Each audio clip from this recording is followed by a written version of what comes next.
They assumed she was nothing more than a politician with a gift for words.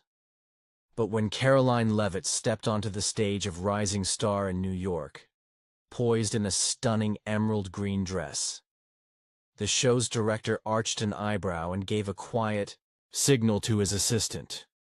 "Get her on early." "The audience will love this," he murmured. A light-hearted moment featuring the White House press secretary attempting to sing? It was perfect TV. Everyone expected her to be a novelty act, someone who'd be charmingly off-key and gone before the next round. But what no one expected was silence. Utter silence when she sang. Before we go deeper into this story, tell us where you're watching from, and be sure to hit that subscribe button so you never miss an incredible story like this again. Earlier that same morning, inside her apartment in Washington, D.C., Karoline sat by the window, warm sunlight filtering through sheer white curtains that had hung there for years. She pushed her glasses up the bridge of her nose and tapped her stylus against her tablet, solving an online crossword puzzle. 7-letter word, she mumbled. Musical term for very loud. She grinned and whispered, "Fortissimo," before typing it in. At 27, Karoline led a life defined by pressure and poise. She was the youngest press secretary in White House history, managing tense briefings with reporters, caring for her young son Nico, and occasionally, when no one was around, singing softly to herself. She had once been part of her high school church choir, but never saw herself on a stage. Her voice was something she kept private, letting it fade behind the noise of politics. Then, her phone rang, snapping her out of her thoughts. She answered, tucking it between her cheek and shoulder. "Karoline, it's Sophie from the campaign," said a lively voice on the other end. "Have you seen the news? Rising Star auditions are next week at the Manhattan Convention Center." Karoline laughed, surprised. "Come on, Sophie. I'm not a singer. I give press statements, not performances." Sophie was insistent. "I heard you sing at Mia's wedding. You stopped the room. Even Father John said so." Karoline was about to brush it off when her fingers grazed the edge of a photo frame. In it, she and her husband, Nicholas Raccio, were slow dancing on their wedding night. She had sung 1,000 years to him. That moment had been personal, unplanned. A dream that had since been boxed away. Later that night, Karoline stood in front of her bathroom mirror. Her reflection showed a woman who had faced fire, sharp eyes, composed posture, but also a softness. She began to hum. Slowly, her voice grew fuller, freer. It wasn't the press secretary staring back. It was the 17-year-old girl who once stood nervously before Miss Helen Carter, her music teacher. "Decent voice," Miss Carter had said, "but no passion. You belong in politics, not music." That comment had buried a part of Karoline for years. She'd walked away from music, majored in political science, and never looked back. But across town, Sophie had done something unexpected. She uploaded a video, secretly recorded, of Karoline singing 1,000 years at the wedding when she filled in for the sick lead singer. That spontaneous performance was now about to change her life. A few days later, Karoline's phone rang again. This time, the caller ID was unfamiliar. "Miss Leavitt? Ethan Brooks here from Rising Star. We came across a video of you singing at a wedding. That was you, right?" Karoline blinked. "I didn't send any video," she said cautiously. Ethan chuckled. "Someone must have done it for you. But listen, we were moved by your performance. We'd like to invite you to sing on next week's episode." Karoline was speechless. Doubt and nervous energy began to stir inside her, but beneath that, something else. Something she hadn't felt in years. Hope. Ethan added, "It's just one song. We'll cover travel and accommodations. Think about it." What Ethan didn't mention? The red PR label by her name in their Contestant list. Public relations. A label given to people who could stir online buzz, spark emotional clips, and get eliminated early. That afternoon, Karoline sat quietly in her small DC apartment. The sunlight spread across the wooden floors, and her mind drifted to memories like pages from an old book. Choir rehearsals, singing NEXO to sleep, that moment under the wedding canopy.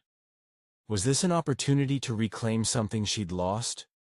Or just a trap designed to entertain viewers? On impulse, she picked up her phone and called Nicholas. He answered quickly, warm and cheerful. "What's up, love?" "They invited me to sing on TV," she said hesitantly. "Rising star. They saw the video from the wedding. Probably Sophie sent it." Nicholas was quiet for a moment. "Are you going?" "I don't know," she admitted. "I'm a politician. Who wants to hear me sing?" Nicholas laughed gently. "You once told me, 'Life expands when you step outside your comfort zone.' That quote from Anais Nin? I've never forgotten it." "You taught me that," she whispered. "And you've done so much," he continued. "For me, for NEXO, for the country. Maybe it's time to do something for yourself." Karoline glanced around the room. The wedding photo, a framed picture of baby NEXO. Every corner of the apartment spoke of her journey. Wife, mother, public servant. But a piece of her was still hidden. Later that evening, Sophie arrived with a bouquet of tulips and a sheepish look. "I'm sorry," she said. "I should have asked before posting that video." Karoline smiled. "It's okay. I called them back. I'm going." Sophie's eyes widened. "I knew you would." 2 days later, Karoline stood at Reagan National Airport. In one hand, a ticket to New York. In the other, a printed copy of the lyrics to 1,000 Years. She wore the same emerald green dress and pulled a modest suitcase behind her. The song wasn't random. It was her and Nicholas's anthem. The lullaby she whispered to NEXO. A window into the person no one in the public had truly seen. New York greeted her with a whirlwind of sound. Blaring taxis, glowing skyscrapers, bustling sidewalks. At the airport, a young assistant named Mia held a sign that read, "Karoline Leavitt, contestant." "First time singing on television?" Mia asked, barely looking up from her phone. Karoline gave a small nod. "Looks like it." The Manhattan Convention Center loomed ahead. Glass walls, long white corridors, and rooms bursting with hopeful artists. Dancers twirled in hallways. Singers warmed up with quiet scales. Dreams buzzed in the air like static. Karoline walked, through the chaos, a calm figure in a sea of motion. She had stared down national reporters, answered impossible questions with poise. This stage, no matter how flashy, wouldn't break her. Not this time. She clutched her lyric sheet as 1,000 years played softly in her head. More than a song. It was love. Memory. A part of herself that had been pushed away. Even if the producers labeled her as a PR gimmick, Karoline knew the truth. She was singing not for fame, not for followers, but for herself. And this time, she would not be silent. Back online, the wedding video went viral. Supporters praised her, calling her a voice of a generation. "Karoline Leavitt isn't just a spokesperson. She's an icon," one tweet read. But the trolls came too. "Who does she think she is? Celine Dion?" mocked another, triggering a storm of laughing emojis. Karoline didn't flinch. She hadn't flown to New York to fight comment sections. She came to prove something deeper. That she was more than a woman who answered questions. She was someone with a voice. The male judge was the first to speak, his voice kind but clearly observant. "Miss Leavitt, what brings you here today?" Karoline drew a breath, recalling all the advice she'd received about crafting an inspiring narrative and defying stereotypes. But, instead, She simply chose honesty. Honestly, she said with quiet conviction. I didn't sign up. A friend sent in a video of me singing at a wedding. I had no idea. A warm ripple of laughter passed through the audience. Not mocking, but shared and genuine. The female judge leaned forward, curious. So, what are you singing today? Karoline answered steadily. 1,000 Years by Christina Perri. It's my husband's song, and my son's. One of the judges raised a brow, surprised. Bold choice. Karoline didn't flinch. I've lived every word of it. The soft piano began, sounding like raindrops over still water. Karoline closed her eyes and sang, I have died every day waiting for you. Her voice, husky at first, grew stronger with each note. It was as if something long buried inside her was awakening. In the control room, producer Ethan Brooks leaned back, signaling the director. Close-ups on audience reactions. He expected a viral clip, brief, emotional, forgettable. But what followed defied every expectation. Karoline reached for the mic with steady hands. She no longer looked hesitant, no longer tensed. Her voice wasn't just a performance, it was her truth. A woman who had loved deeply, lost quietly, and found herself again. The words poured out like a whisper from the soul. I have loved you for 1,000 years. A man in the audience squeezed his wife's hand. A young girl stared wide-eyed. Backstage, Zoe whispered. She's not just singing, she's coming alive. Karoline stepped closer to the edge of the stage, arms gently outstretched, her voice soaring as if singing to someone invisible, maybe her husband, maybe her past self. The final line rose like a prayer. And all along I believed I would find you. Silence followed.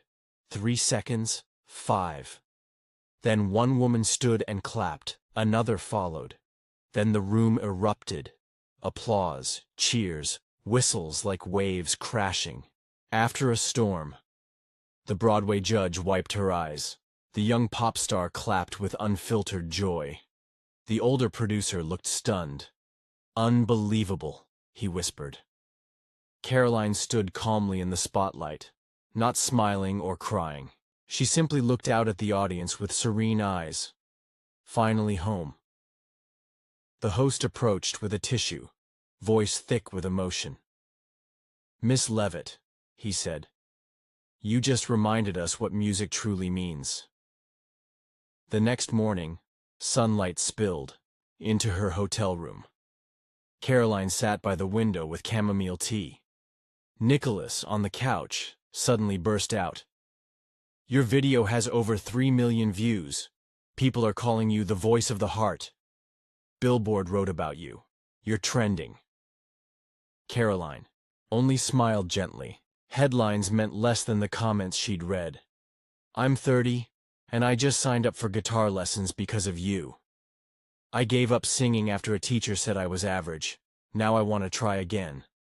Your voice reminded me of my mom. Thank you.